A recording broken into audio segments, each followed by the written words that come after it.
Helicopter ng Phil-Air Force na lumapag sa St. Luke's Medical Center, bahagi lang daw ng training exercise. Alamin natin ang balita niya mula kay Paul Montibon.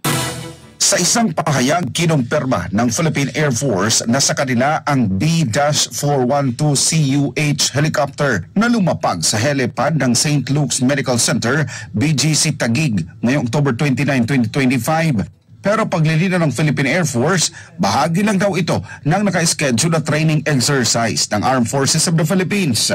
Ani Basco, ang drill ay sa ilalim ng pangangasiwa ng 205th Tactical Helicopter Wing na parte ng High-Rise Proficiency Training. Nakipag-partner raw ang Philippine Air Force sa St. Luke's para maisagawa ang target na emergency response ito sa mga komplikadong sitwasyon. Nauna nang kumalat ang larawan sa social media kasabay ng mga espekulasyong may inihatid itong mataas na opisyal ng pamahalaan sa nasabing ospital.